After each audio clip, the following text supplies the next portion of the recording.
आज आम आ गए छोट गपटे पढ़ा।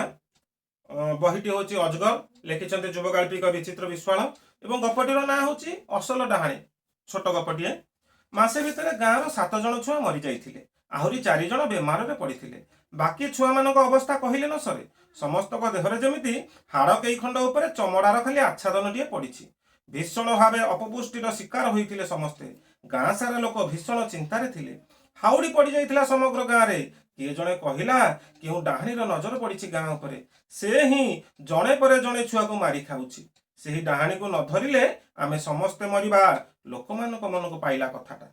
सेमाने गाँर माइकिनिया मान आड़ को संदेह दृष्टि चाहिए। माइकिना माने भी परस्पर भितर चाहचुही हेले। स्कूल रे पढ़ुवा 12 वर्षर झीटी हठात चली आसला सभा मझी को बड़ पाटी चिल्लई करी कहला, आम गाँर माँ मान मध्य केही भी डाहाणी नाहांती।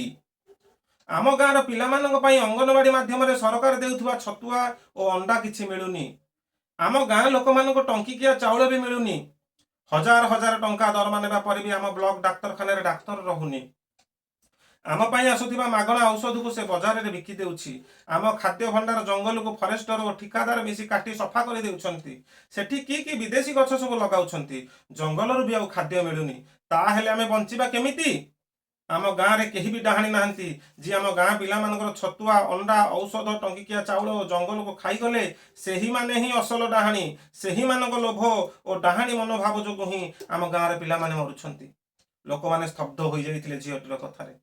सेमानक आखिरु अंधविश्वास कला परदा हटि जाइथिला। सेमाने असल डाहाणी को चिन्हि जाइथिले। आसंता काली को ब्लॉक ऑफिस को जीवा पाई सेमाने प्रस्तुत हेउथिले।